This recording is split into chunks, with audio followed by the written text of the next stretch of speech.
Student federation of India Rajasthan के Facebook page पे आप सबका स्वागत है।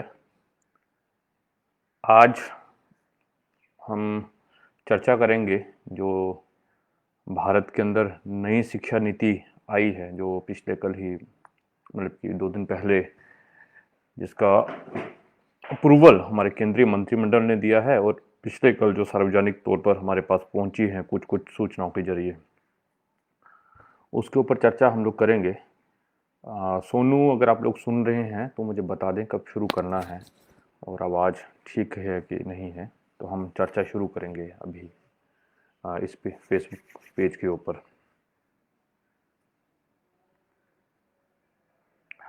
हालांकि बहुत महत्वपूर्ण विषय है वर्तमान समय के अंदर, एक ऐसे समय में जब पूरे देश की प्राथमिकता इस समय कोरोना महामारी से अपने देश के लोगों की जानो माल की रक्षा करना है। ऐसे समय में जब ये चिंता है कि जो भारत की डूबती हुई अर्थव्यवस्था है, जिसमें आपके नौजवान जो रोजगार के लिए प्रतीक्षा लगाए बैठे थे, उनकी आशाएं और धूमिल होती जा रही हैं, बेरोजगारी ऐतिहासिक स्तर पर है। उस समय सरकार ने ये शिक्षा नीति ला दी है, तो हमें बहुत महत्वपूर्ण हो जाता है चर्चा करना कि ये शिक्षा नीति क्या है और क्यों इस समय लाई है। तो मैं शुरू करता हूं, मुझे लगता है अगर सब ठीक है। दरअसल ऐसी कल्पना नहीं की थी किसी ने, आज से 1 महीना पहले, 15 दिन पहले ऐसा सोचा नहीं था कि भारत के अंदर ये शिक्षा नीति इस तरह से लाई जाएगी। भारत जो दम भरता है पूरे विश्व के अंदर सबसे बड़े लोकतंत्र होने का, और जहां पर भारत के अंदर सबसे ज़्यादा युवा रहते हैं विश्व के, उन युवाओं के, वो जो नौजवान बच्चे हैं जो कल को नागरिक बनेंगे, जिम्मेवार नागरिक बनेंगे देश के, उनके भविष्य को संवारने के लिए, उनके भविष्य के बारे में कैसा उनका भविष्य होगा, कैसे उनको शिक्षा दी जाएगी, इतना बड़ा निर्णय हम लोग ने ले लिया केवल एक मंत्रिमंडल की बैठक से। ये बहुत महत्वपूर्ण हो जाता है हमारे लिए, क्योंकि ये जिम्मेवारी तो हमने अपने संसद को दी थी। ये जिम्मेवारी भारत के तमाम राज्यों से जब हमने वोट दिया था, तो हमने जिम्मेवारी दी थी कि कोई अमूलचूल परिवर्तन जो आपने करने हैं, जो नई चीज़ें नीति लानी है, वो नीति का निर्धारण का काम हमने अपने संसद को दिया था। और हम पिछले 6 साल से ये आशा कर रहे थे। हमें याद है 2015 के अंदर जब पहली बार विकास पुरुष नरेंद्र मोदी जी ने सरकार बनाई थी, तो उस समय स्मृति ईरानी जी बोलते थे कि हम 100 दिन के अंदर लाएंगे ये नई एजुकेशन पॉलिसी। तो हम पिछले 6 साल से प्रतीक्षा कर रहे हैं कि हमारे संसद में शिक्षा नीति के ऊपर चर्चा होगी और हम देखेंगे कि हमारे भेजे हुए नुमाइंदे किस तरह से उस पर चर्चा करते हैं, किस तरह से चर्चा के बाद तमाम राज्यों से जो प्रतिनिधि है वो चर्चा के बाद आने वाले समय के अंदर तय करते हैं कि क्या रूपरेखा होगी शिक्षा की। यही लोकतंत्र है और इसीलिए संसद का काम है, और ये सिर्फ संसद की जिम्मेवारी नहीं है, संसद का हक भी है, क्योंकि शिक्षा कॉन्करेंट लिस्ट के अंदर है, समवर्ती सूची के अंदर आती है। और ये तमाम जो लोकतांत्रिक प्रक्रिया है, उस लोकतांत्रिक प्रक्रिया को दरकिनार करते हुए भारत के जो नागरिक हैं, जो मतदाता हैं, उनके मत का अवमानना करते हुए हमारे नरेंद्र मोदी जी ने इस संकट की घड़ी के अंदर भी मंत्रिमंडल के जरिए एक इतनी बड़ी नीति आपने ला दी। ये लाने की प्रक्रिया जो है वो अपने आप में ही संदेहपूर्ण है। अगर हमसे कोई पूछे कि नई शिक्षा नीति में क्या है, तो हम ये बोलते हैं कि नई शिक्षा नीति में के अंदर क्या है ये तो अभी पढ़ेंगे।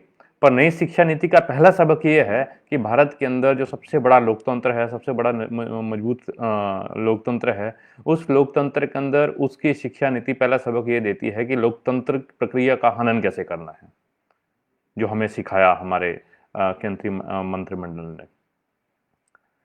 तो प्रश्न ये उठता है कि क्या इस समय गरज आ गई थी, इस समय क्यों जरूरी हो गया था कि अभी ही ये शिक्षा नीति लेके आए?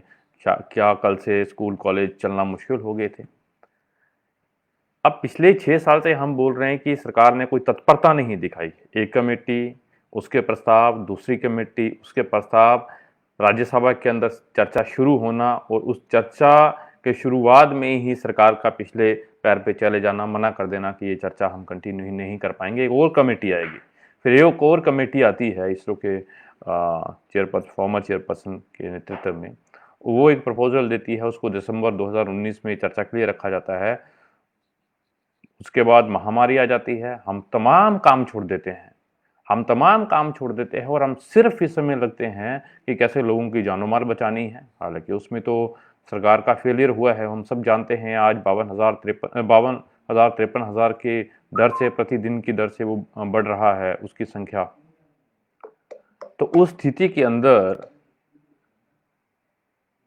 हमारी सरकार की प्राथमिकता बदल जाती है और वो ये नई शिक्षा नीति एक मीटिंग के माध्यम से ले आती है, जो हमारा मानना है कि हमारे वो देश की शिक्षा नीति नहीं है, छात्रों की शिक्षा नीति है, वो एक भाजपा की शिक्षा नीति है, जिसने बिना चर्चा के, हाँ, उसमें ये बताया गया है कि बहुत सारी प्रक्रियाएं अपनाई गई थी। अब ये प्रक्रियाएं किसके साथ अपनाई थी, अब मुझे याद नहीं कि जो जितने भी संगठन है, फेडकुटा जो है, एआई फुक्टो है, जितने भी विश्वविद्यालयों के और केंद्रीय विश्वविद्यालयों के जो संगठन है, उनके साथ कहीं चर्चाएं सरकार ने की हो, अध्यापकों के जो संगठन है उनके साथ चर्चा की हो, स्कूली अध्यापकों के संगठन के साथ चर्चा की हो।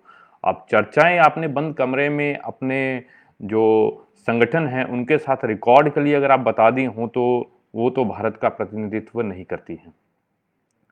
तो इस बात से शुरू करते हुए कि इस शिक्षा नीति की जो आने की प्रक्रिया है वो ही अपने आप में गलत है, वो पहला बेस है कि इस शिक्षा नीति को हम रिजेक्ट करें, इस शिक्षा नीति को भारत के लिए ना अपनाएं, क्योंकि ये हमारे भारत के लोकतंत्र का हनन है, भारत के संसद को अंडरमाइन करना है। ये जो कैबिनेट राज है, ये जो ऑर्डिनेंस राज है, ये लोकतंत्र के लिए बिल्कुल भी हेल्दी नहीं है। और प्रिसाइसली शिक्षित होने के नाते, पढ़े लिखे होने के नाते हमारी पहली जिम्मेवारी ये बन जाती है कि हम इसको इस एवज के अंदर इसको खारिज करें, इसको मना करें शिक्षा नीति को, और ये बोलें कि हम संसद के अंदर चर्चा के माध्यम से शिक्षा नीति चाहते हैं, जहां पर हमारे चुने हुए नुमाइंदे ओपनली चर्चा करें, हमें भी पता लगे कि उनकी क्या नजरिया है शिक्षा के बारे में, और उनके सुझावों के ऊपर चर्चा करते हुए संसद के अंदर पूरी प्रक्रिया फॉलो होने के बाद हमारा संसद शिक्षा नीति बनाए, ना कि कोई केंद्रीय कैबिनेट शिक्षा नीति बनाए। पहले हम ये बोलना चाहते हैं, ये हमारी इसके ऊपर स्पष्ट समझ है। चलिए अब देखते हैं कि शिक्षा नीति के अंदर है क्या। इस शिक्षा नीति को मैं बहुत डिटेल के अंदर नहीं जाऊंगा, मुझे आपके राज्याध्यक्ष ने बोला था कि सिर्फ बिंदुवार कुछ चीज़ों पे इंगित करना है ताकि हम इसको आगे चर्चा कर पाएँ, आगे इसको समझ पाए। तो मैं बहुत सारी जो इसकी जटिलताएं हैं, मैं जटिलताएं इसलिए बोल रहा हूँ कि शब्दों का जो आडंबर इसके अंदर है उसको समझना, कुछ बातें कही हैं और बहुत सी बातें अनकही हैं, जिसके लिए इस डॉक्यूमेंट को बार बार पढ़ना पड़ेगा। और ये तो इस सरकार की कुशलता है।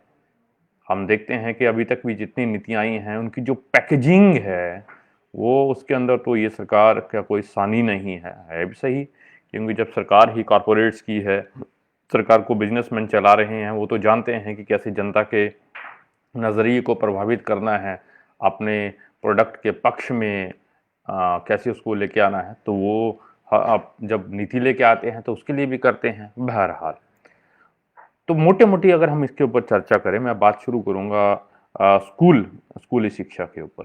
बहुत अच्छी चर्चा की है कि स्कूली शिक्षा के अंदर, हालांकि अभी तक सरकारें ये बोलती आई हैं कि सभी स्कूल बच्चे जो स्कूल के अंदर हैं, सभी बच्चे जो हैं वो पढ़ रहे हैं, पर ड्राफ्ट के अंदर भी और इसमें भी ये उन्होंने स्वीकार किया है कि 6 करोड़ के आसपास जो बच्चे हैं भारत के अंदर 6 से 14 वर्ष की उम्र के अंदर, वो ड्रॉप आउट हो जाते हैं, मतलब कि स्कूल से वो छूट जाते हैं, वो बाहर चले जाते हैं, जो बड़ी वाजिब चिंता है। और ये सही बोला गया है कि उनको वापस लाना है स्कूलों के अंदर। उन सबको, एक भी बच्चा अपनी सामाजिक और आर्थिक परिस्थिति के कारण शिक्षा से बाहर नहीं रहना चाहिए, वंचित नहीं रहना चाहिए, जो एक बहुत ही अच्छी मंशा हमें लगती है। फिर यही समझने की जरूरत है, जो मैं बोल रहा था, बहुत अच्छी मंशा है। पर उसके लिए करना क्या पड़ेगा? करना यह पड़ेगा कि समझना पड़ेगा कि क्यों वो छूट जा रहे हैं, क्यों इनरोल नहीं हो रहे और क्यों ड्रॉप आउट हो रहा है। तो उसको अगर हम समझते हैं तो हम देखते हैं कि उनकी जो सामाजिक परिस्थितियां हैं, जो उनकी आर्थिक परिस्थितियां हैं, वो उनको मजबूर करती हैं। मसलन कि उनको घर में काम करना पड़ता है, माँ बाप की मदद करनी पड़ती है, एक दूसरा यहाँ उनको समझ नहीं आता है, स्कूल एक्सेसिबल नहीं है, स्कूल की जो टीचिंग लर्निंग प्रोसेस है उसके अंदर कोई कमी है ताकि वो ढंग से उसको फॉलो नहीं कर पा रहे हैं। तो हमें क्या था कि एजुकेशन सिस्टम को स्ट्रेंथन करना था। पहली बात ये थी कि टीचर जो स्टूडेंट रेशियो है उसको इम्प्रूव करना, जो हमारे दूर दराज के अंदर स्कूल हैं जहाँ पर कम बच्चे हैं, कमज़ोर स्कूल हैं, उसको मजबूत करना ताकि वहाँ पर वो जो बच्चे हैं दूर दराज के डिप्राइव्ड सेक्शंस के उसको पढ़ पाएँ। लेकिन हम पाते कुछ और हैं। हम क्या देखते हैं कि शिक्षा नीति के अंदर जो स्कूल के अंदर है वो पहले ही ये बोला गया है कि ये जो वर्तमान के अंदर स्कूल हैं जिसके अंदर 1/4 स्कूल के लगभग ऐसे हैं जो फिजिबल स्कूल नहीं है। वो ये बोलते हैं वहाँ पर कम छात्र हैं, अध्यापक कम हैं, चिंता जाहिर की गई है, जो अच्छी चिंता है कि एक-एक अध्यापक 2-2 कक्षाओं को पढ़ा रहा है। अध्यापकों के जो सामर्थ्य है उसका सही उपयोग नहीं हो पा रहा है, उनकी प्रतिभा का और रिसोर्सेज का उपयोग नहीं हो पा रहा है। और सॉल्यूशन क्या दिया है? राजस्थान के अंदर तो आप ये तो लागू कर रहे हैं और आप लोग उसके खिलाफ लड़ रहे हैं, वही इसके अंदर बताया गया है। और बताया ये गया है कि ये जो स्कूल हैं, छोटे-छोटे स्कूल, इन स्कूलों को देखना पड़ेगा कि ये इकोनॉमिकली फिजिबल है कि नहीं, वायबल। अब ये शब्द शिक्षा के साथ नहीं है। इकोनॉमिकली फिजिबल, आर्थिक तौर पर ये चला पाएंगे कि नहीं चला पाएंगे, ये शिक्षा से जुड़े हुए मसले नहीं हैं। हमें तो शिक्षा के अंदर देखना पड़ता है स्कूल की जरूरत है कि नहीं, उस क्षेत्र के अंदर छात्र हैं कि नहीं, छात्र पढ़ाई उनकी हो पा रही है कि नहीं हो पा रही, पर ये कुछ और शब्द हैं जो यूज किए गए हैं। तो उसके आधार पर इस निष्कर्ष पर निकाला गया है। हालांकि ड्राफ्ट पॉलिसी और फाइनल पॉलिसी के बीच में थोड़ा सा अंतर है, थोड़ा शब्दों को परिवर्तन किया गया है। पहले सीधा बोला गया था कि इनका एकीकरण करना पड़ेगा, इनका युक्तिकरण जिसको आप मर्जर और यूनिफिकेशन बोलते हैं, रैशनलाइजेशन बोलते हैं, कि वो करना पड़ेगा। उदाहरण के लिए 2 स्कूलों को मर्ज करना पड़ेगा। मर्ज क्या होता है? एक स्कूल बंद करना पड़ेगा, एक स्कूल रखना पड़ेगा। 2 किलोमीटर के अंदर 2 स्कूल हैं, एक बंद कर दिया जाएगा, एक स्कूल ही रहेगा और उसको बोलते हैं मर्जर बोलते हैं, रैशनलाइजेशन बोलते हैं। मतलब 1/4 के आसपास जो स्कूल हैं उनको बंद करने का उनके ऊपर जो तलवार है वो लटक गई है। और मैं जो बोल रहा था कि राजस्थान के अंदर तो आप लोग पहले ही लड़ रहे हैं जब स्कूलों को बंद करने की प्रक्रिया इन्होंने शुरू की थी, और आप लोग पिछली सरकार में भी और इस सरकार में भी उसके खिलाफ लड़ रहे हैं। ये उसी को एक जो आप बोलते हैं संस्थागत ढांचे के अंदर लाने की कोशिश करते हैं, उसको संस्थागत रूप दे रहे हैं पॉलिसी के अंदर, राष्ट्रीय नीति के ऊपर। कोई पार्लियामेंटेरियन नहीं बता रहा कि मेरे एरिया के अंदर स्कूल चाहिए कि नहीं चाहिए, पर सरकार ने तय कर दिया कैबिनेट के अंदर कि जो 1/4 स्कूल हैं जहां पर कम बच्चे हैं, अध्यापक कम हैं, उनको बंद कर दीजिए और स्कूल कॉम्प्लेक्सेस की तरफ जाइए, जो आपके यहाँ स्कूल कॉम्प्लेक्सेस बनाने पड़ेंगे। ये उस प्रक्रिया के अंदर जाने के लिए बोलता है। आप एक तरफ आप बोलते हैं कि बच्चों का, सब बच्चों को अंदर लाना है, 6 करोड़ के आसपास जो ड्रॉप आउट है उसको भी स्कूल के अंदर लाना है। दूसरी तरफ बोलते हैं कि जो एग्जिस्टिंग सरकारी स्कूल हैं उनको बंद करना है ताकि हम अच्छी तरह इकोनॉमिकली वायबल स्कूल चला पाएँ, संसाधनों का अच्छी तरह उपयोग कर पाएँ, वो इसके अंदर बोला है। हालांकि इसके अंदर ये थोड़ी सी इन्होंने शब्दों का परहेज किया और ये बोला कि ऐसे करते हुए कोई छूट ना जाए, बच्चा जो है कि वो पढ़ाई से दूर ना चला जाए। पर हम सब जानते हैं प्रैक्टिस के अंदर क्या होता है, जब ये हो जाएगा तो उसके अंदर ये ध्यान नहीं देगा क्योंकि इस एरिया के अंदर जो ये 15 बच्चे थे ये स्कूल में जा पाएंगे कि नहीं जा पाएंगे। उनको बोलेंगे आपके लिए बस लगा देते हैं, आपने आना है कि नहीं आए। और बस लगाने की प्रक्रिया हम लोग जानते हैं कि जो एग्जिस्टिंग स्कूलों के लिए हमें, कॉलेजों के लिए, स्कूलों के लिए एरिया वाइज हमें बसें चाहिए, तो हर बार तो हम रोडवेज के दफ्तर के सामने धरना देते हैं, तब वो हर साल लगती है और फिर आधे में बंद हो जाती है। अब तो राजस्थान के अंदर वैसे ही ये सब रोडवेज की तो बसें वैसे ही बंद हो गई हैं, वो कॉन्ट्रैक्ट की बसें, किलोमीटर की बसें चल रही हैं, तो वहाँ कौन स्कूलों के लिए बस चलाएगा? तो बहरहाल ये सरकारी शिक्षा व्यवस्था, सरकारी स्कूलों की व्यवस्था को सिकोड़ने की, कॉन्ट्रैक्ट करने की प्रस्ताव है अपने आप में। और जब बच्चे हैं पढ़ने वाले, सरकारी स्कूल कम हैं, तो बच्चे कहाँ जाएंगे? वो जाएंगे प्राइवेट के अंदर, उनके पास कोई विकल्प नहीं है। क्योंकि माँ बाप इतने सेंसिटाइज्ड हैं, इतने संवेदनशील हैं कि वो बच्चों को पढ़ाना चाहते हैं। वैसे ही प्राइवेट का जो बोलबाला है भारत के अंदर, वो सरकार ही उसके पीछे प्रायोजित साजिश है जिसके चलते बच्चे प्राइवेट स्कूल के अंदर जाते हैं। भारत के अंदर 37% के आसपास जो बच्चे हैं वो प्राइवेट स्कूल के अंदर जाते हैं। तो इसलिए ये पहला इसके अंदर समझने की ज़रूरत है। दूसरा जो मुझे लगता है कि एक बहुत महत्वपूर्ण स्टेप है, और ये तो एसएफआई की भी बड़ी पुरानी मांग है, कि जो स्कूल की पहले की शिक्षा है, जिसको आप बोलते हैं प्री स्कूल एजुकेशन, पूर्व पाठशाला, पाठशाला के पहले की जो पढ़ाई है, उसको भी आप राइट टू एजुकेशन के अंदर इंक्लूड करें, और उसके लिए उसको भी सभी बच्चों के लिए मैंडेटरी करें। जो आप बोल रहे हैं ईसीसीआई, अर्ली चाइल्डहुड, जो आप एंड कंटिन्यू एजुकेशन जो आप बोल रहे हैं, वो बहुत इम्पोर्टेंट है। वो जो early childhood and care education जो है, वो बहुत इम्पोर्टेंट इसके अंदर एक स्टेप लिया गया है, जो मुझे लगता है कि हमें उसको समझने की ज़रूरत है। पर उसको लागू कैसे करेंगे? ये जो लागू करने की प्रक्रिया है, वो हालांकि इसमें थोड़ी स्पष्ट नहीं है, पर अगर जब अब ढांचा पढ़ेंगे स्कूलों का, तो उसमें ये पाएंगे कि काफ़ी क्लैरिटी उसके अंदर हो जाती है। अभी तक ये काम किया जाता था हमारी आंगनवाड़ी के द्वारा, और आंगनबाड़ी ने बहुत अच्छा काम किया है। सिर्फ क्योंकि जो पूर्व स्कूली है, स्कूल से पहले की शिक्षा है, वो पढ़ाई नहीं है, वो अनौपचारिक शिक्षा है। वो तो उन्होंने किया है, पर बच्चों के स्वास्थ्य के ऊपर जो आंगनबाड़ियों का एक रोल रहा है उनके स्वास्थ्य को सुधारने के लिए, वो अगर नहीं होती तो भारत आधा कुपोषित होता। आज तो हर चौथा बच्चा को कुपोषण के आसपास है, पर उस समय आधा कुपोषित होता। ये हमें समझने की जरूरत है। तो पहले तो हमें ये मानने की जरूरत है कि आंगनबाड़ी ने अच्छा काम किया है, चाहे उनको जितना भी हम क्रिटिसाइज करें, जितना भी उसके खिलाफ कंपेन करें, पर हमें पता है कि उनको कितना मानदेय मिलता है, कितने उनके पास संसाधन है। और उस समय जब यहाँ पर प्राइवेट स्कूल वाले नर्सरी, एलकेजी और यूकेजी भी बेच रहे हैं उस समय के अंदर, तो अभी ये इन्होंने माना है कि उसको लेके आएंगे फॉर्मल एजुकेशन के अंदर। पर हमारा प्रश्न ये है कि फिर वो फॉर्मल एजुकेशन का हिस्सा नहीं है, उसको अलग करने की जरूरत थी। पर ये फॉर्मल एजुकेशन के अंदर इसको लेके जा रहे हैं, इसलिए स्कूली सिस्टम का जो ढांचा है उसको भी तब्दील किया है। और ये बोला है शुरुआती पैराग्राफ्स के अंदर, जब ईसीसीआई के ऊपर चर्चा करते हैं, ईसीसी के ऊपर चर्चा करते हैं, कि इसको आंगनबाड़ी और स्कूलों के जॉइंट वेंचर से चलाया जाएगा। इसको जो आपके एजुकेशन डिपार्टमेंट है, जो चाइल्ड एंड वेलफेयर डिपार्टमेंट है, जो आपके ट्राइबल डिपार्टमेंट है, इनके जॉइंट वेंचर से इसको देखा जाएगा कैसे चलाना है, नहीं चलाना है। पर आगे वो स्पष्ट हो जाता है। अब इसमें एक जो है चिंता है, चिंता ये है कि आंगनबाड़ी, कल मैं राजस्थान में सीकर में लोगों से चर्चा भी कर रहा था कि आंगनबाड़ी तो हमारे हर गांव के अंदर है, मतलब घर के करीब में है, पड़ोस में है, 1 किलोमीटर के अंदर है, और होनी भी चाहिए, ताकि बच्चा 3 साल का, 2.5 साल का, 4 साल का तो 2 किलोमीटर 3 किलोमीटर उसको लेके नहीं जा सकते। पास में है, हम बच्चे को वहाँ भेजते हैं, और वो शाम को 2 बजे, 12 बजे, 1 बजे, 2 बजे वो वापस आता है। तो एक जो ट्रैवल का है उसके अंदर कोशिश की जाती है कि जितना नज़दीक हो। पर ये जो स्कूल है, अगर स्कूल के अंदर जाता है, स्कूल कॉम्प्लेक्स के अंदर जाता है, जहां पर हमारे शिक्षा नीति पहले ही बोल रही है कि उनको कंसोलिडेट करना है, अगर ये 1 किलोमीटर का फासला, 2 किलोमीटर का फासला 4 किलोमीटर के अंदर तब्दील हो जाता है, तब कितने बच्चे उन प्री स्कूल एजुकेशन ले पाएंगे? कितने 3 साढ़े 3 साल के बच्चे को हमारे यहाँ पर माँ बाप खुद छोड़ने और लेने जाएंगे 3 किलोमीटर 4 किलोमीटर, जब उनको सरकारी बस में जाना पड़ेगा या बस में जाना पड़ेगा, क्योंकि सबके पास तो अपने संसाधन और साधन नहीं है।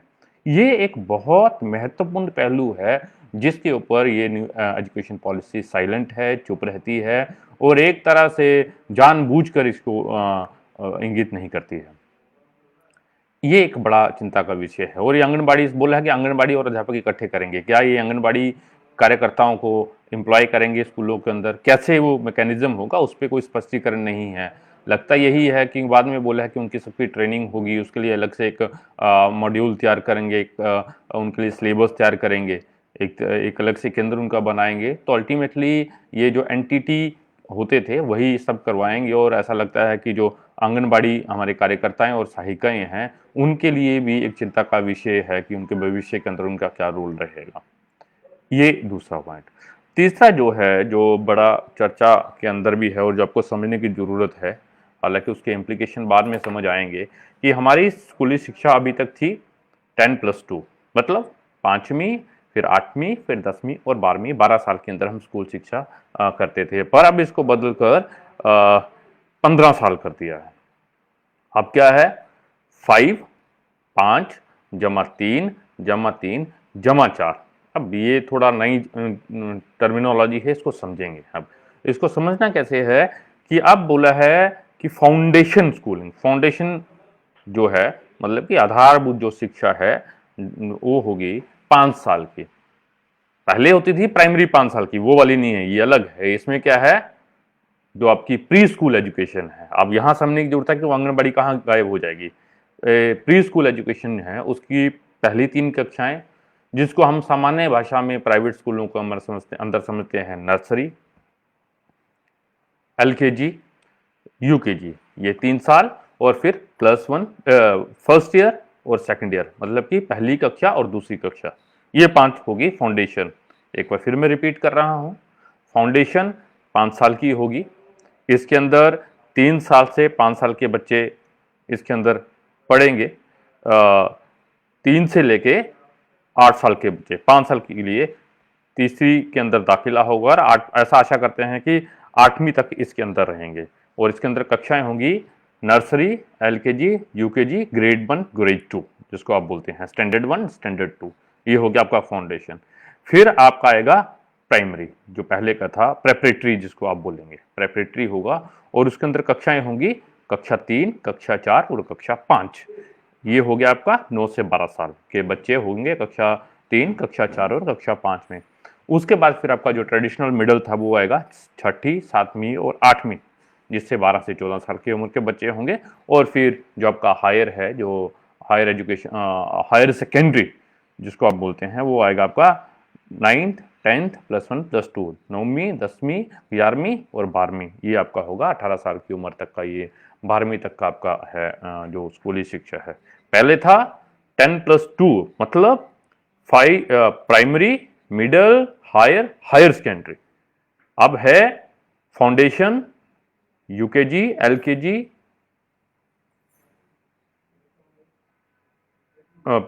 Nursery, LKG, UKG। अब हमने पढ़ी नहीं है तो थोड़ा मुश्किल होता है। नर्सरी, LKG, UKG 3 साल, पहली दूसरी।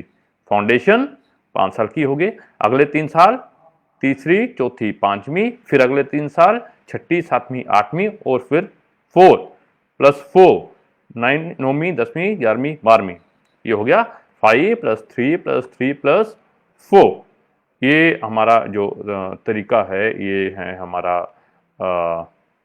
आपका जो आपका स्कूल का हो जाएगा, ये स्ट्रक्चर आपका बदल जाएगा। और कल मुझे अध्यापक पूछ रहे थे कि भाई हम कहाँ होंगे, हमें जैसे 9वीं के हैं कि हम किसका आएंगे, तो मैं उनको बोला था यार ये तो अभी भी समझने की जरूरत है कि आप किस लेयर के अंदर आएंगे। ये बदल दिया इसका ढांचा, ये जो आपका है, ये हमें समझने की जरूरत है। तो कल से जब आपके यंगस्टर्स जाएंगे, बच्चे जाएंगे, तो फिर पता करना पड़ेगा कि वो कौन सी कक्षा के अंदर पढ़ते हैं, तो वैसे याद करना पड़ेगा। फाउंडेशन, प्रेपरेटरी, मिडिल, हायर, बार बार मैं इसको रिपीट कर रहा हूँ, नई टर्मिनोलॉजी है, ये हमें समझने की जरूरत है। ये एक ढांचा परिवर्तित किया है, अब कैसे होगा, क्या होगा, ये जब इम्प्लीमेंट होगा तब उसके बाद पता चलेगा। अगला इसके अंदर एक प्रपोजल जो है, मैं स्कूल एजुकेशन की 2-3 चीज़ें और चर्चा करूंगा, तब हम हायर एजुकेशन के ऊपर जाएंगे। मैं जानता हूं बहुत सारे लोग जो हैं वो हायर एजुकेशन से जुड़े होंगे इस फेसबुक लाइव के साथ, तो उस पर मैं जाऊंगा जल्दी से। इसके अंदर एक चिंता जाहिर की गई है कि बहुत सारे बच्चे जो हैं उनकी वो अंक ज्ञान, अक्षर ज्ञान के अंदर पीछे छूट जाते हैं, उनका कंप्रीहेंशन होता है, उनको पढ़ने के अंदर दिक्कत होती है, जो बड़ी वाजिब सी चिंता है। उदाहरण के लिए प्रथम के अलग अलग जो वो बोलते थे, रिसर्चेस बोलती थी, सर्वे हर साल के बोलते थे कि 5वीं कक्षा का बच्चा जो है वो दूसरी कक्षा का पाठ नहीं पढ़ पाता है, 5वीं कक्षा का बच्चा, चौथी कक्षा का बच्चा बिल्कुल साधारण सा जमा और घटाव नहीं कर पाता है, प्लस माइनस नहीं कर पाता है मैथमेटिक्स का, वो इंग्लिश का सिंपल सेंटेंस नहीं पढ़ पाता है। ये अभी तक हम चिंता करते आए हैं, जो इस शिक्षा नीति के अंदर भी है। तो हम क्या आशा करते हैं कि जब कि बच्चा पढ़ नहीं पा रहा है, उसको दिक्कत आ रही है, तो उसके लिए हमें स्पेशल ट्यूटर चाहिए जो उसकी ज़रूरतें समझ पाए, जिसको अब और उसके लिए अलग से क्लास लगा पाए, जिसके लिए रेमेडियल क्लासेस हम जिसको बोलते थे। हमें याद है पुराने ज़माने में, अभी जब हम भी टीचिंग पढ़ा करते थे, तो जब कोई चीज़ समझ नहीं आती थी, या जो बच्चे, हम जैसे बच्चों को 8-10 को ग्रुप क्लास में बोल दिया जाता था कि ये तो पढ़ने में थोड़ी दिक्कत है, तो हम क्या करते, उनके लिए क्या करते थे अध्यापक, कि उनको जो सुबह की प्रार्थना होती है, जिसको मॉर्निंग असेंबली बोलते हैं, उससे पहले या रिसेस के टाइम या छुट्टी के बाद अलग से क्लास लेते थे। चलो भाई, ये सबक नहीं सीखा, इसकी हम प्रैक्टिस करेंगे, इसको सीखेंगे, इसमें दिखेंगे क्या दिक्कतें हैं। वो एक रेमेडियल क्लासेस का एक फॉर्म होता था, एक्स्ट्रा क्लास भी जिसको आप बोलते थे। पर इस शिक्षा नीति के अंदर ये प्रस्ताव दिया है कि यूरोप के अंदर एक रिसर्च के अनुसार कुछ जगह पे ये काम हुआ है कि जो अपना पीयर ग्रुप है, मतलब अपनी सहपाठी हैं, उनमें से अगर कोई पढ़ाएगा तो बच्चों को समझ आता है। और ये प्रस्ताव दिया है कि जहां पर एक विशेषज्ञ शिक्षक की जरूरत थी, उसकी जगह अपने पीयर में से कोई बच्चा बाकी बच्चों को पढ़ाएगा जो बच्चे पढ़ नहीं पा रहे हैं। अब बिल्कुल उल्टा है। आप आशा ये कर रहे हैं कि उदाहरण के लिए अगर मुझे मुझे विज्ञान समझ नहीं आ रहा है, मुझे हिसाब के अंदर दिक्कत आ रही है, गणित के अंदर दिक्कत आ रही है, तो मुझे ऐसा टीचर चाहिए जो मेरी समस्या को समझ पाए कि मेरे को दिक्कत कहाँ है, कौन सी चीज़ें नहीं समझ पा रही हैं। वो ज़्यादा ट्रेंड होना चाहिए, स्पेशल टीचर होना चाहिए, वो मुझे पढ़ाएगा। पर ये शिक्षा नीति बोलते हैं कि उसके विपरीत आपकी कक्षा का छात्र, जो खुद छात्र है, वो समझ लेता है, इंटेलिजेंट है, अच्छी बात है, पर वो ट्रेंड नहीं है, वो मुझे पढ़ाएगा, वो मुझे पढ़ाएगा जिसके लिए वो ट्रेंड नहीं है। एक दूसरा, आप सोचिए कि जब मैं आपने ही सहपाठी से पढ़ूंगा तो कक्षा के अंदर मेरी क्या मनोस्थिति होगी, किस तरह से मेरे ऊपर एक स्टिग्मा हो जाएगा, मैं नालायक हूं, और क्लास के अंदर कैसे एक हायरार्की बन जाएगी नालायक और इंटेलिजेंट की, और छात्र की जिसको वो पढ़ा रहा होगा उसकी मनोस्थिति क्या होगी, उसके अंदर हीन भावना कैसे आएगी, ये समझने की जरूरत है। हम सब जानते हैं सो कॉल्ड जो स्टिग्मा लग जाता है हमारे जैसे, मेरे जैसे छात्र के ऊपर कि ये तो पढ़ नहीं सकते, ये तो नालायक हैं। ट्रेडिशनल एजुकेशन के अंदर भी वो जिंदगी भर दिमाग के ऊपर रहता है, वो सीखने के लिए हमें प्रोत्साहित नहीं करता, ऐसा लगता है जैसे तैसे पास हो जाएं, अध्यापक की नज़र में ना जाएं, अध्यापक कहीं देख ना ले, प्रश्न ना पूछ ले। तो जब क्लास के अंदर आप ये बता ही देंगे कि ये नालायक है और इसको अपना सहपाठी पढ़ा रहा है, तो तब हमारी क्या हालत होगी, ये हमें समझने की जरूरत है, बच्चे की दिमागी अवस्था क्या होगी।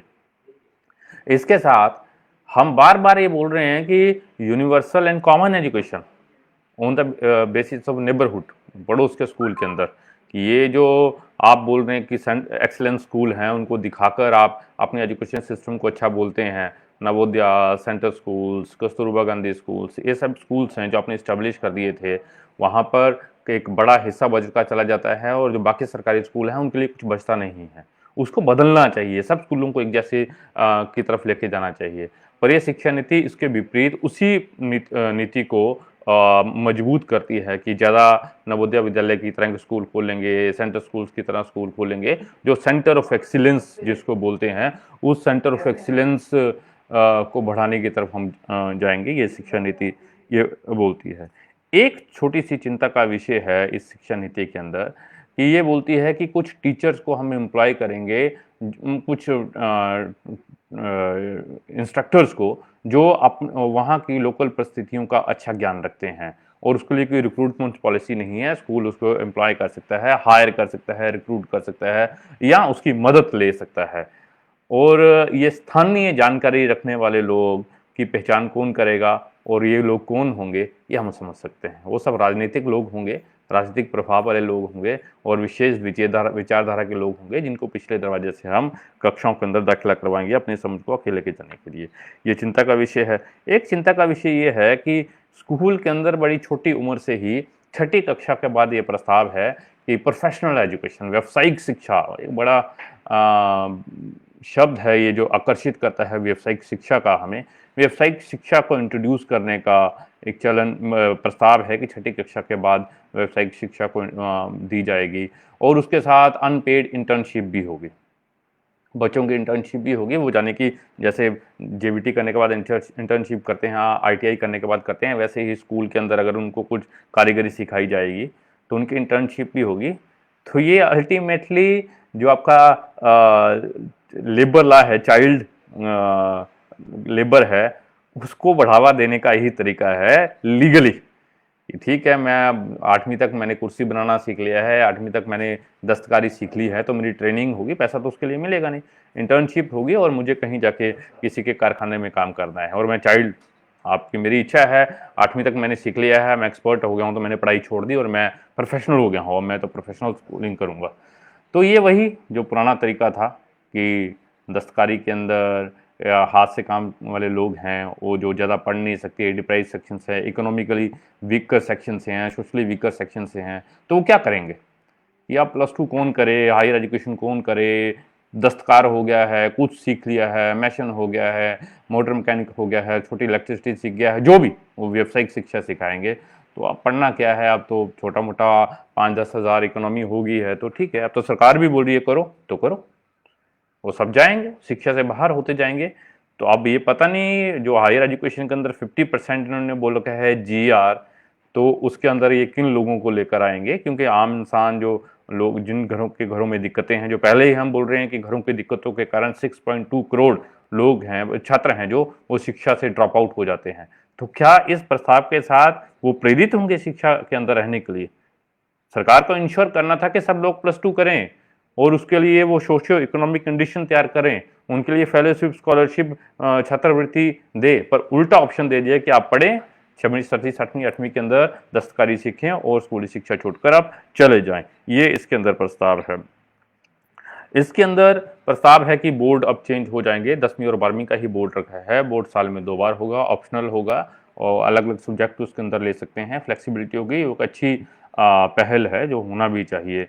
इसके अंदर वो बोला है। इसके अंदर एक जो बहुत बड़ा चिंता का विषय है, और जो हमारी सरकार की मंशा, सरकार का किस तरह से वो सामाजिक न्याय के प्रश्न को देखती है, उससे भी जुड़ा हुआ है, जो स्कूल और हायर एजुकेशन के को एक तरह से देखती है, और वो ये है कि हम जानते हैं कि भारत का समाज जो है, वो समाज बिल्कुल अलग अलग तरह से बटा हुआ है, उसके अंदर असमानताएं हैं, आर्थिक, सामाजिक, भाषा की असमानताएं हैं, और एजुकेशन की ही एक जरिया है जहाँ पर हम डिप्राइव्ड सेक्शन के स्टूडेंट्स को पढ़ाई करके, एक्स्ट्रा एफर्ट्स करके उनको हम निकाल सकते हैं। पर पहले उनको चिन्हित करना, उनको पहचानना कि जाति की समस्या है, जनजाति की समस्या है, जो हमारे ट्राइबल हैं उनकी अलग से नीड्स हैं, वो आइडेंटिफाई करना, उसको स्वीकार करना, और फिर उसके लिए प्रयास करना।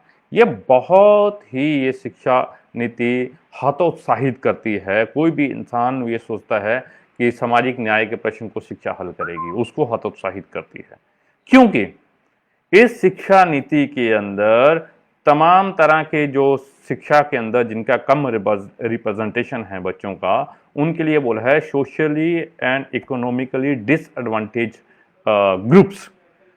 कहीं जाति का, कहीं ट्राइब का जो शब्द का उपयोग होता है, वो ऐसे लगता है कि जैसे बच रहे थे नीति निर्धारक, उसको वो पहचानते नहीं है, उसको मानते नहीं है वो। और इसके अंदर कौन रखे हैं? इसके अंदर रखे हैं कि ये बोला है socially and economically disadvantage groups which include gender, मतलब कि महिला पुरुष की असमानता, सोशो कल्चर, सामाजिक, सांस्कृतिक, and geographical identity and disabilities. अब देखिए ना कितना ब्रॉड कर दिया है इसको। हमें पता है जो जियोग्राफिकल डिसएडवांटेजेस के ग्रुप हैं, उनके लिए अलग, उनकी अलग समस्याएं हैं, उनके लिए वहां पे स्कूल खोलना पड़ेगा।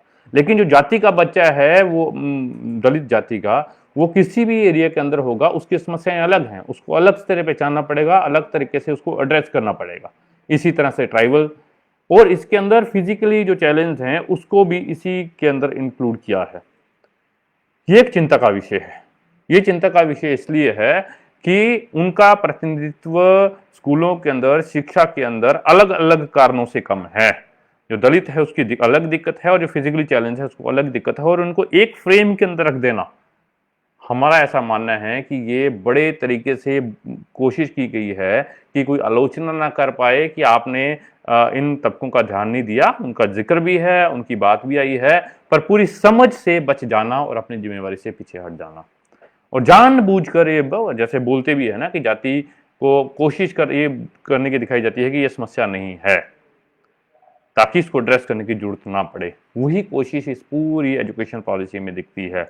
बोला है कि प्रोत्साहित करेंगे, इनको फेलोशिप देंगे, स्कॉलरशिप देंगे, इस ग्रुप को, देने की कोशिश करेंगे, प्राइवेट को बोलेंगे कि वो ज़्यादा इनका जीआर बढ़ाए, पर ये अपील से नहीं चलता है। इसके लिए आपको पॉलिसी के अंदर कॉन्क्रीट चीजें लानी पड़ती है विद बजटरी एंटाइटलमेंट। वो पूरी पॉलिसी के अंदर लैक होता है, जो अपने आप में पूरा चरित्र इस पॉलिसी का खोल के रख देता है। ये कोई इंक्लूसिव समावेशी शिक्षा नीति नहीं है, ये एक्सक्लूशन की है, जो हमारे बच्चों को स्कूल से प्रोफेशनल एजुकेशन के नाम से बाहर करने की कोशिश करती है, स्कूल को दूर ले जाकर उनको बच्चों को बाहर धकेलने की कोशिश करते हैं। ये एक्सक्लूजन की पॉलिसी है अभी तक जो हम समझे हैं। अब मैं सीधा आता हूँ हायर एजुकेशन के ऊपर। हायर एजुकेशन के अंदर जो बहुत अच्छी बात ये एजुकेशन पॉलिसी बुक करती है, और ये करती है कि हमें हायर एजुकेशन के अंदर ग्रॉस एनरोलमेंट रेशो, जिसको बोलते हैं कि जो आपकी प्रवेश दर है, प्रवेश लेने की जो दर है, उसको हमें 50% करना है। 50%, यानी कि अभी तक जो 25% है उसको हमने 50% के ऊपर लेके जाना है, जो बहुत अच्छी बात है। हम मांग कर रहे हैं कि भारत युवाओं का देश है, और युवाओं के देश के अंदर नौजवान पढ़ नहीं पा रहे हैं, तो उसको आप 50% के ऊपर लेके जाना है। पर कैसे लेके जाना है, फिर वही चिंता का विषय है। ये शिक्षा नीति ये बोलती है कि भारत के अंदर हायर एजुकेशन इंस्टीट्यूशन का रीस्ट्रक्चरिंग करनी पड़ेगी। तो मैं वहीं से शुरू करता हूँ। विश्वविद्यालयों के लिए बोलती है और कॉलेजेस के लिए बोलते हैं कि हायर एजुकेशन के अंदर 3 तरह के संस्थान रहेंगे, और वो क्या है। फर्स्ट होंगे शोध आधारित विश्वविद्यालय, जिनका मुख्य कार्य काम शोध करना होगा। दूसरी होंगी अध्यापन के लिए टीचिंग बेस्ड, जिनका मुख्य काम अध्यापन होगा, वो विश्वविद्यालय।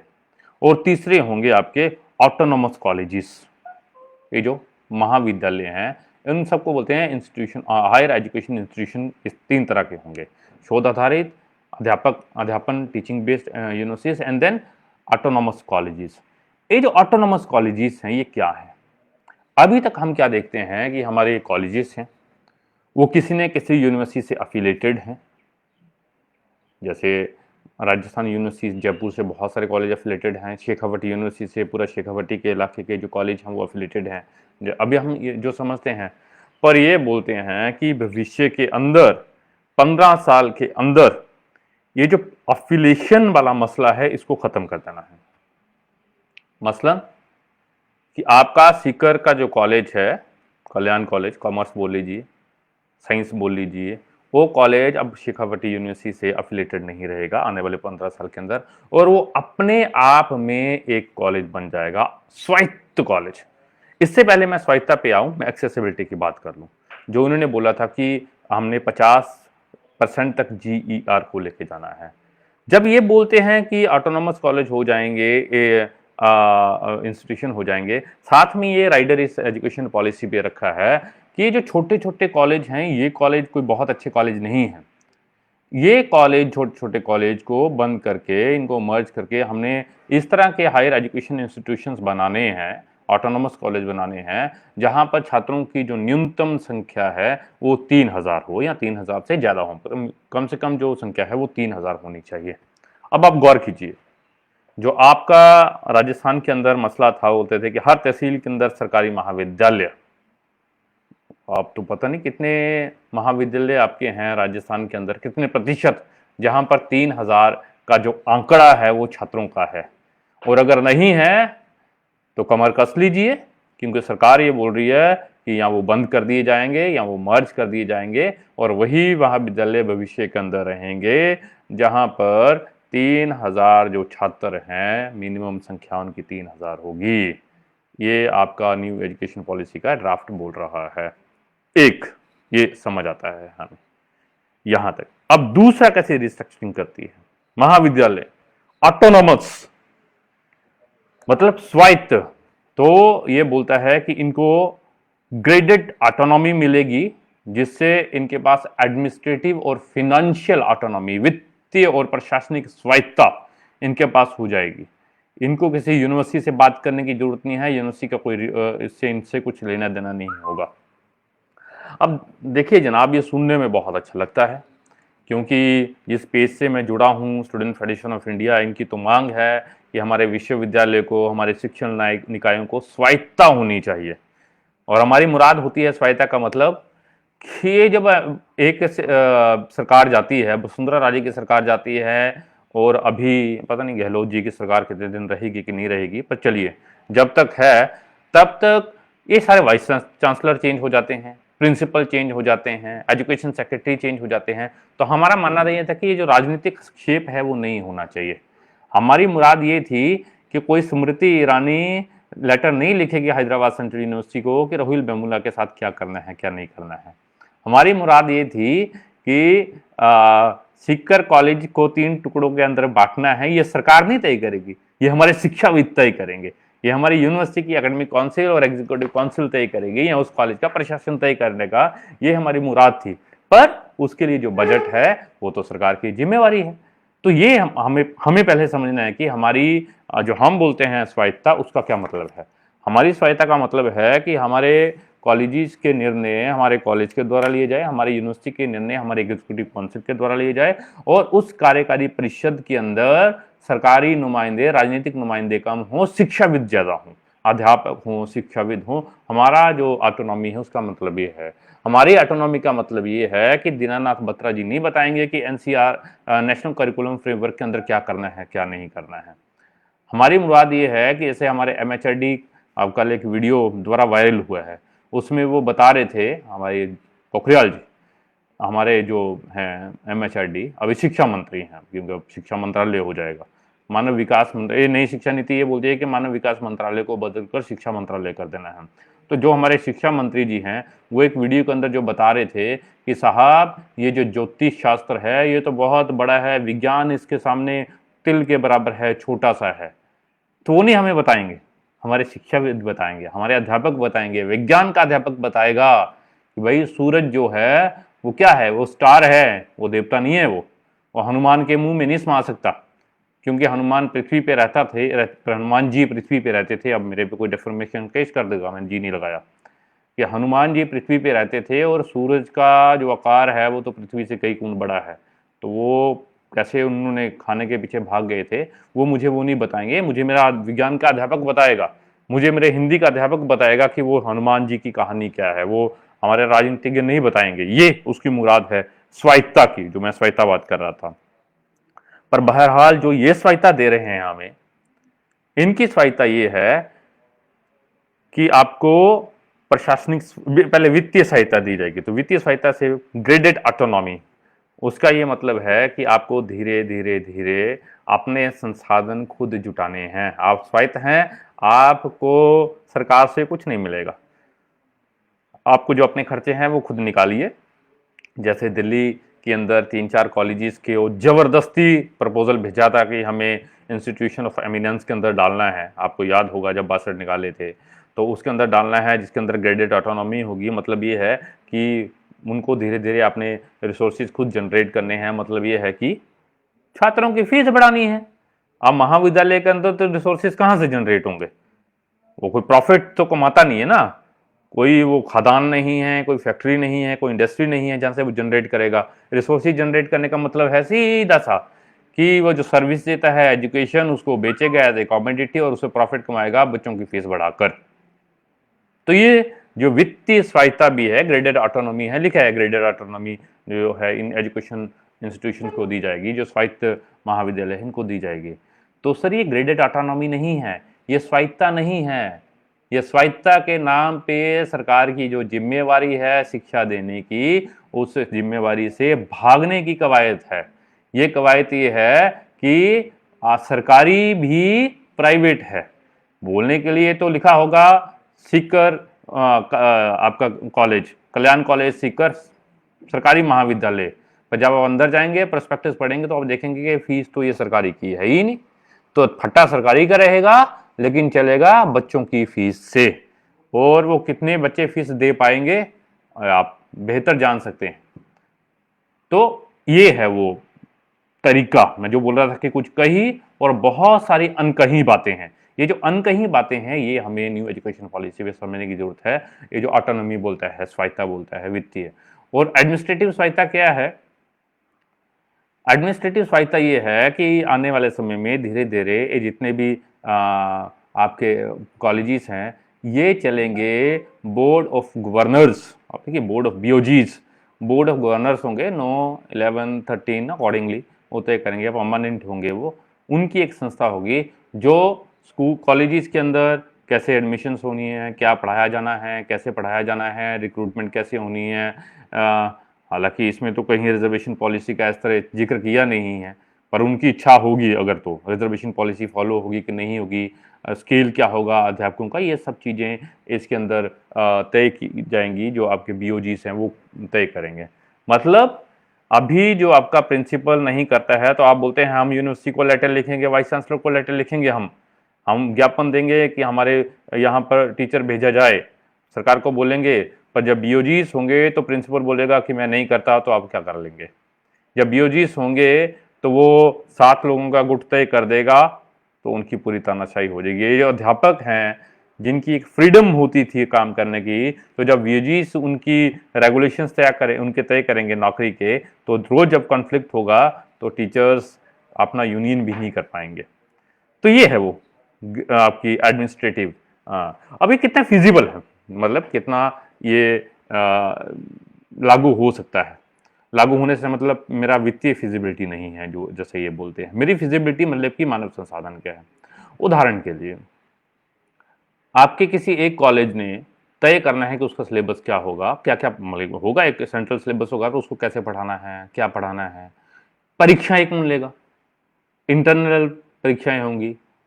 आप तो पहले का होता था यूनिवर्सिटी है ना, यूनिवर्सिटी का एग्जामिनेशन है, उसकी आपके जो कॉलेज के टीचर्स के जरिए कंडक्ट करता है, और उन्हीं के जरिए वो सेंट्रल के अंदर कहीं बना के उनकी वैल्यूएशन कराता है।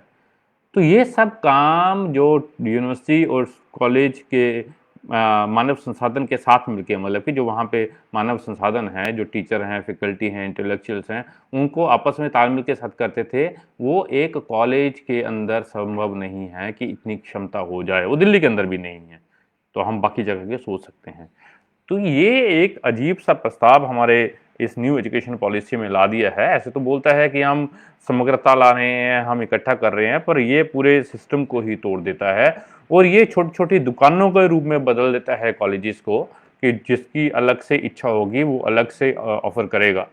मेरी इच्छा है मैं वहाँ पर माज़ा बेचता हूँ, मेरी इच्छा है मैं कोको कोला बेचता हूँ, मेरी इच्छा है मैं पेप्सी बेचता हूँ, मेरे को कोई बोलेगा नहीं, ये दुकानें हो जाएंगी और अपनी इच्छा अनुसार वो एजुकेशन को वहाँ पर बेचेंगे। जो हमारे महाविद्यालय हैं, ये इस तरह का आगे चलकर प्रस्ताव है जो हमें समझने की ज़रूरत है।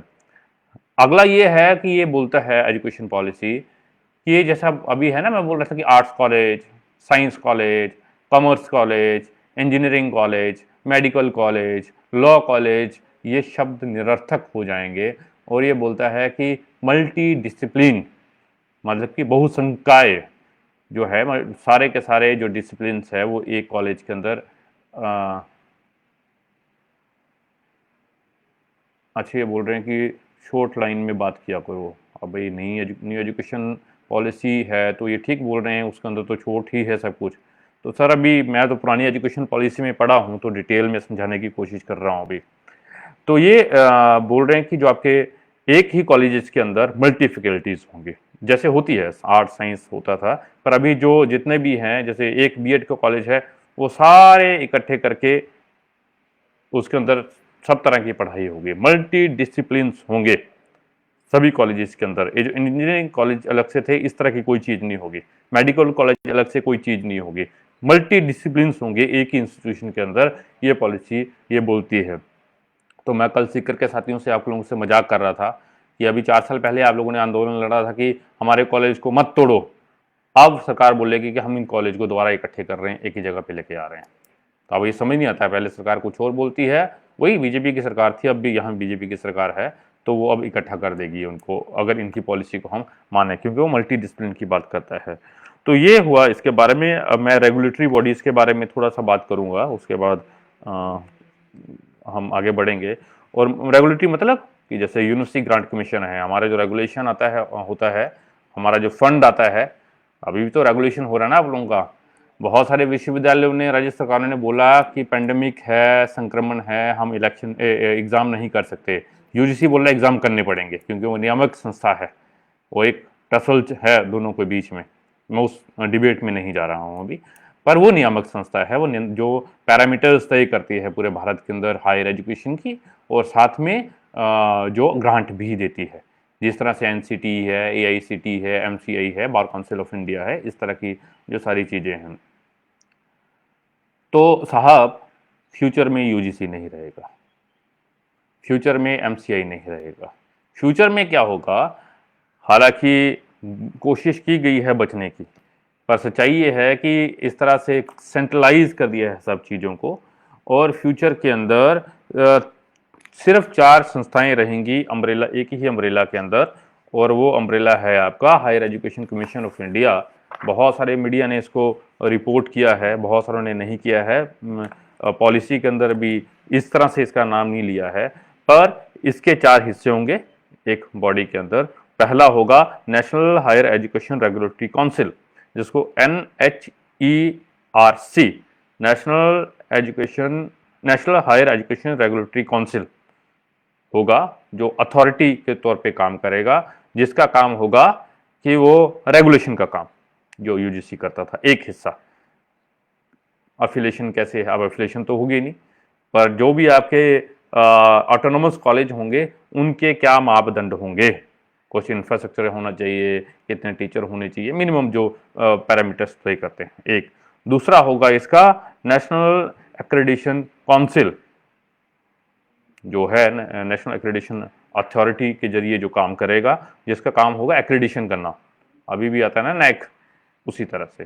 तीसरा होगा हायर एजुकेशन ग्रांट काउंसिल, अलग, ग्रांट काउंसिल अलग, ये अलग से काम कर दिया है, और जिसका काम है फिनांस करना ट्रांसपेरेंसी के साथ, ग्रेडेड ऑटोनॉमी के साथ, अकॉर्डिंग टू देयर परफॉर्मेंस। और चौथा कर दिया है जनरल एजुकेशन काउंसिल, जिसका काम होगा national higher education qualification framework, जिसको बोलते हैं कि कैसा होना चाहिए वो, उसके अंदर कौन कौन पढ़ सकते हैं, क्या क्राइटेरियाज होंगे एग्जाम्स का, वो सब ये चीज़ें तय करेंगे। तो यूजीसी, एआईसीटी, एनसीटी, ये सब चीज़ें जो नियामक हैं ये ख़त्म हो जाएंगी। अब मैं जो पहले बोल रहा था कि इस सरकार को आप देखेंगे, जो चीज़ें छात्रों ने रिजेक्ट कर दी हैं, HECI रिजेक्ट कर दिया, ये NCHER बहुत बार 2000 UPA 1 से UPA 2, NDA 1, अब NDA 2 जो चल रहा है, उसने 2 बार 3 बार रिजेक्ट किया, पर अब न्यू एजुकेशन पॉलिसी के जरिए बिना संसद के चर्चा करते हुए आप ले आए, उसको ही लागू कर रहा है। एक बड़ी चीज जो छात्रों ने रिजेक्ट कर दी थी वो थी under graduation, 4 year under graduation program, मतलब कि आपका जो अंडर ग्रेजुएशन है, जो स्नातक है, वो 4 साल हो, अभी 3 साल की डिग्री होती है, वो 4 साल की डिग्री है। दिल्ली यूनिवर्सिटी के अंदर लागू करने की कोशिश की थी, छात्रों ने उसको खारिज कर दिया था, उसको दोबारा इसके अंदर लेके आए हैं, उसी वही प्रक्रिया है। 4 साल होंगे। अब हमने बोला कि 4 साल तो मुश्किल है, लोग 3 साल की पढ़ाई नहीं कर पाते, उस समय भी बोलते थे, बोलते कोई बात नहीं, आप मल्टीपल एग्जिट हमने दे दिए। और वो मल्टीपल एग्जिट क्या है, अगर आप 1 साल की पढ़ाई कर पाते हैं, आप एडमिशन लीजिए, कि हमने डिग्री के अंदर एडमिशन लिया है, मैं BA आर्ट्स करूंगा, BA आर्ट्स करूंगी, आप एडमिशन लीजिए। आपको लगता है कि आने वाले समय की जो फीस है उसके अनुसार अगर मैं बात करूं कि 4 साल की 2 लाख फीस है, न्यूनतम बोल रहा हूं, तो आप पहले साल तो 50,000 दे पाते हैं, तो आप 1 साल कीजिए, नहीं कर पाएंगे तो सरकार की कोई जिम्मेवारी नहीं, आप छोड़ के चले जाइए, आपको एक सर्टिफिकेट दे दिया जाएगा। अगर आप 2 साल के बाद छोड़ के जाएंगे तो आपको डिप्लोमा दे दिया जाएगा। अगर 3 साल के बाद छोड़ के जाते हैं तो आपको सिंपल डिग्री दी जाएगी। और आप 4 साल करके जाते हैं तो जिसको बोलने की लिबरल आर्ट्स के अंदर आपकी जो डिग्री है वो आपको दे दी जाएगी 4 साल की। तो आप बोल रहे हैं कि वो मल्टीपल एग्जिट है, आप जाइए, सरकार ये बोल नहीं रही कि आप 3 साल पूजे कीजिए, हम आपको फेलोशिप देंगे, स्कॉलरशिप देंगे, वो बोल रहे कि आप नहीं पढ़ पा रहे तो आप डिप्लोमा लीजिए, सर्टिफिकेट लीजिए, आप चले जाइए मार्केट के अंदर।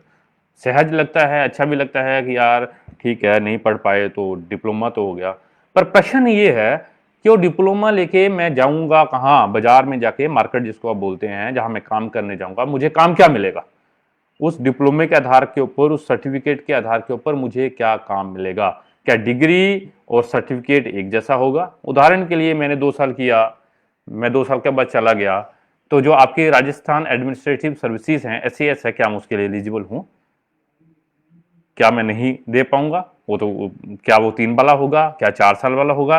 तो अगर 4 साल वाला होगा तो फिर वो 2 साल वाले क्या करेंगे, अगर 3 वाला होगा तो 2 वाले क्या करेंगे? तो ये बड़े इंपॉर्टेंट जो प्रश्न हैं, ये प्रश्न हमारे इसमें छूट जाते हैं दोस्तों। इसी तरह उन्होंने बोला है कि नेशनल आपका जो रिसर्च फाउंडेशन बनाएंगे, और इस पूरी के अंदर आप देखेंगे कि बोला है कि फी वो खुद तय करेंगे, लेकिन बाद में बढ़ा नहीं पाएंगे, एक फ्रीडम दी है। ये बोला है कि आपका राष्ट्रीय शिक्षा आयोग बनाएंगे, जो अपने आप में केंद्रीकरण है। 5 मिनट के अंदर मैं खत्म करूंगा। अगर आप इस पॉलिसी को देखेंगे, एक जमाना था जब शिक्षा का दायरा बढ़ा रहे थे, हम लड़ते थे कि हर तहसील के अंदर कॉलेज, स्कूल हर गांव के पास। अब ये पॉलिसी जो है, ये बोल रही है कि जो खुले हुए कॉलेज हैं, स्कूल हैं, उसको बंद करना है। उनको बंद कर रहे हैं। स्कूल छात्रों को जो स्कूल के अंदर, कॉलेज के अंदर रखने की जिम्मेवारी थी, उस जिम्मेवारी से बचते हुए मल्टीपल एग्जिट स्कूल के अंदर और कॉलेज के अंदर भी दे रहे हैं। और पूरे के पूरे शिक्षा का केंद्रीकरण नेशनल रिसर्च फाउंडेशन से, राष्ट्रीय शिक्षा आयोग से, सेंट्रल करिकुलम से, ये उस तरह से कर रहे हैं। तो हमारा ये मानना है कि ये जो शिक्षा नीति है, ये शिक्षा नीति एक्सक्लूजन की शिक्षा नीति है। ये क्योंकि अगर सरकारी सिकुड़ेगा तो प्राइवेट बढ़ेगा, प्राइवेटेशन की शिक्षा नीति है। ये जो प्राइवेट ऑटोनोमस कॉलेजेस होंगे, जिनका नियमन कोई नहीं कर पाएगा, वो अपनी फीस खुद तय करेंगे, वो खुली दुकानें होंगी, वो जहां पर छात्रों की खुली लूट होगी। और ऊपर से मजा ये है कि बोल रहे हैं कि फॉरेन यूनिवर्सिटीज भी कैंप हमारे भारत के अंदर, जो बार बार छात्रों ने लड़के बोला कि नहीं आ पाएंगी, वो सीधे तौर पर आएंगी और कॉलेज खोलेंगी। और बिल्कुल क्लियर बोला है, सरकारी और प्राइवेट के अंदर कोई भी भेदभाव हमारी सरकार नहीं करेगी, उनको भी बराबर प्रोत्साहन देगी।